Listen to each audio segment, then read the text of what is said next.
എല്ലാവർക്കും നമസ്കാരം. ഗോതമ്പ് പൊടി കൊണ്ട് വളരെ പെട്ടെന്ന് തയ്യാറാക്കാവുന്ന ടേസ്റ്റി ആൻഡ് ഹെൽത്തി ആയിട്ടുള്ള ഒരു റെസിപ്പിയാണ് ഇന്ന് നമ്മൾ തയ്യാറാക്കുന്നത്. കറികളൊന്നും തന്നെ ആവശ്യമില്ല. കുട്ടികൾക്ക് ടിഫിനിൽ കൊടുത്തു വിടാനും ബ്രേക്ക്ഫാസ്റ്റിനും ഡിന്നറിനും ഒക്കെ പറ്റിയ ഒരു ഐറ്റമാണ്. അപ്പോൾ ഒരു വലിയ ബൗളിലേക്ക് നമുക്ക് 1 കപ്പ് ഗോതമ്പ് പൊടി ചേർത്ത് കൊടുക്കാം. പാകത്തിന് ഉപ്പ്, ഇനി അതിലേക്ക് 1 ടീസ്പൂൺ അധികം പുളിയില്ലാത്ത തൈര്. ഇത് നന്നായിട്ടൊന്ന് മിക്സ് ചെയ്ത് വയ്ക്കാം. ഇനി ഒരു 1/2 കപ്പ് മട്ട അവൽ, അത് കുറച്ച് വെള്ളം ഒഴിച്ചൊന്ന് ഊറ്റിക്കളയണം. വെള്ളം കളഞ്ഞിട്ട് നമുക്ക് മിക്സിയുടെ ചെറിയ ബൗളിലേക്ക് ഈ കുതിർന്ന അവൽ ചേർത്ത് അല്പം വെള്ളം ഒഴിച്ചത് നന്നായിട്ടൊന്ന് അരച്ചെടുക്കണം. മട്ട അവൽ എടുക്കുന്നതാണ് നല്ലത്, കാരണം ധാരാളം തവിടുണ്ട്. അതുകൊണ്ട് തന്നെ ഒരുപാട് പോഷക ഗുണങ്ങളുള്ളതാണ് മട്ട അവൽ.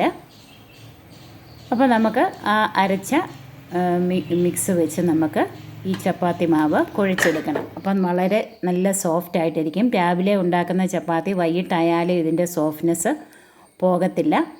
നന്നായിട്ട് അത് ചേർത്ത് ഒന്ന് മിക്സ് ചെയ്ത്, ഇനി വെള്ളം കൂടിപ്പോയെങ്കിൽ അല്പം ഗോതമ്പ് പൊടിയും കൂടെ ചേർത്ത് നന്നായിട്ട് ഇതുപോലെ സാധാരണ ചപ്പാത്തി മാവ് പോലെ നന്നായിട്ട് കുഴച്ച് മുകളിൽ അല്പം എണ്ണയും കൂടി ഒഴിച്ച് ഒന്നുകൂടെ ഒന്ന് നമുക്ക് അടച്ച് വയ്ക്കാം. ഇതൊരു 10 മിനിറ്റ് റെസ്റ്റ് ചെയ്യാനായിട്ട് വയ്ക്കാം. ഇനി ഒരു ചെറിയ ഫില്ലിങ് നമുക്ക് തയ്യാറാക്കാം. 1 സവാള തീരെ പൊടിയായിട്ട് കൊത്തി അരിഞ്ഞത്, അതുപോലെ കറിവേപ്പില പൊടിയായിട്ട് അരിഞ്ഞത്, പച്ചമുളകും ഇഞ്ചിയും തീരെ പൊടിയായിട്ട് അരിഞ്ഞത്, ഇനി 1 പിടി മുരിങ്ങയില.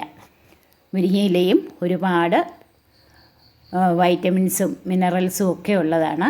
അതുപോലെ 2 കോഴിമുട്ട പുഴുങ്ങിയത്. ഇനി നമുക്ക് ഈ പുഴുങ്ങിയ മുട്ടയൊന്ന് ഗ്രേറ്റ് ചെയ്ത് വെക്കണം.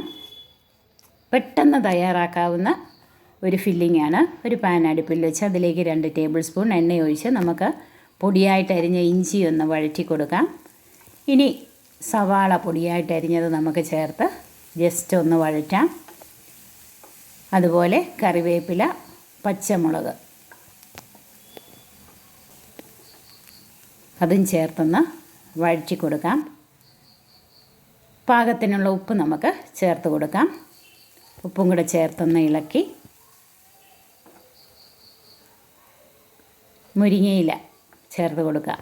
മുരിങ്ങയില ചേർത്ത് ഇളക്കുമ്പോഴത്തേക്ക് പെട്ടെന്ന് തന്നെ അത് വഴന്ന് കിട്ടും. അതിന് അധികം വേവൊന്നും ഇല്ല, പെട്ടെന്ന് തന്നെ അത് വഴന്ന് നല്ല സോഫ്റ്റായിട്ട് കിട്ടും. ഇത്രയും മതി. ഇനി നമുക്ക് ഫ്ലെയിം ഒന്ന് ലോ ഫ്ലെയിം ആക്കിയിട്ട് അല്പം കുരുമുളക് പൊടി, പിന്നെ 1/2 ടീസ്പൂൺ മുളക് പൊടി, 1/4 ടീസ്പൂൺ മഞ്ഞൾപ്പൊടി അതുകൂടെ ചേർത്തൊന്ന് ഇളക്കി ഒരു 1/4 ടീസ്പൂൺ ഗരം മസാലയും കൂടെ ചേർത്ത് കൊടുക്കാം.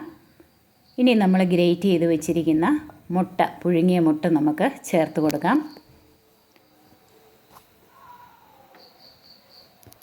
ഇനി ഒരു അല്പം സോസ് നമുക്ക് ചേർത്ത് കൊടുക്കാം. 1-2 ടീസ്പൂൺ സോസ്, ടൊമാറ്റോ സോസ് നമുക്ക് ചേർത്ത് കൊടുത്ത് ഇളക്കി പെട്ടെന്ന് തന്നെ ഇത് വാങ്ങി നമ്മളൊരു തണുക്കുന്നതിനായിട്ടൊരു പ്ലേറ്റിലേക്ക് നിരത്തി വയ്ക്കാം.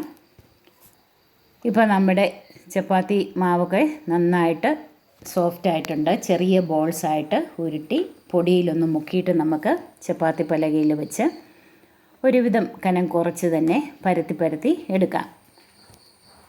ഇനി ഒരു ചപ്പാത്തി ഇങ്ങനെ വെച്ചിട്ട് അതിൻ്റെ മുകളിൽ നമ്മൾ ഈ തണുത്ത ഫില്ലിങ് സെൻറ്ററിലായിട്ട് ഇങ്ങനെ നിരത്തി കൊടുക്കണം.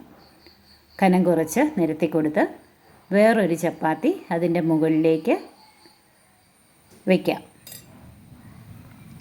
സെൻറ്റർ ഭാഗത്ത് മാത്രം നമ്മൾ ഫില്ലിങ് വെച്ചിട്ടുള്ളൂ. വേറൊരു ചപ്പാത്തിയും കൂടെ ഇങ്ങനെ വെച്ചിട്ട് ഞാനിവിടെ ഒരു വലിയ ചോറ്റുപാത്രം വെച്ചാണ് ഇതൊന്ന് ഷേപ്പ് ചെയ്തെടുക്കുന്നത്. അപ്പം നല്ല ഷേപ്പിൽ കിട്ടും. അതിൻ്റെ സൈഡ് ഉരുട്ടി മാറ്റി വെച്ചാൽ നമുക്ക് വീണ്ടും ചപ്പാത്തി എടുക്കാം. സൈഡൊക്കെ നന്നായിട്ട് പ്രസ്സായിട്ട് കിട്ടും. അല്ലെങ്കിൽ നമുക്ക് ഒന്നുകൂടെ ഒന്ന് വിരൽ കൊണ്ട് പ്രസ് ചെയ്ത് കൊടുക്കാം. അപ്പോൾ അടുത്ത ചപ്പാത്തി നമുക്കിതുപോലെ തന്നെ തയ്യാറാക്കിയെടുക്കാം. എല്ലാ ചപ്പാത്തി ഇതുപോലെ നമുക്ക് തയ്യാറാക്കി വലിയൊരു പ്ലേറ്റിലേക്ക് നിരത്തി വയ്ക്കാം. അപ്പം പെട്ടെന്ന് തയ്യാറാക്കാവുന്ന നല്ല സോഫ്റ്റ് ആയിട്ടുള്ളൊരു ചപ്പാത്തിയാണ്. കുട്ടികൾക്കൊക്കെ സ്കൂളിൽ കൊണ്ടുപോകാൻ വളരെ ഇഷ്ടമാണ്. കാരണം അവർക്ക് കറിയൊന്നും സ്പെഷ്യലായിട്ട് കൊണ്ടുപോവുകയൊന്നും വേണ്ടല്ലോ. കണ്ടില്ലേ, സൈഡെല്ലാം നന്നായിട്ട് പ്രസ്സായിട്ടാണ് കിട്ടിയിരിക്കുന്നത്. ഇനി നമുക്ക് ദോശക്കല്ല് അടുപ്പിൽ വെച്ച് ചൂടാകുമ്പോൾ നമുക്ക് ഓരോ ചപ്പാത്തിയായിട്ടിട്ട് അല്പം എണ്ണയോ നെയ്യോ ഇതിൻ്റെ മുകളിലൊന്ന് കൊടുക്കാം. കുറച്ച് മതി, വളരെ കുറച്ച് മതി.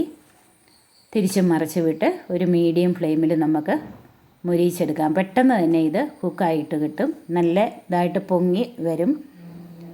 ഫില്ലിംഗ് ഉള്ളതുകൊണ്ടും നമ്മൾ തൈരൊക്കെ ചേർത്ത് കുഴച്ചത് കൊണ്ടും ഈ ചപ്പാത്തി നല്ല സോഫ്റ്റ് ആയിരിക്കും. ഇതിന് നല്ല ടേസ്റ്റുമുണ്ട്.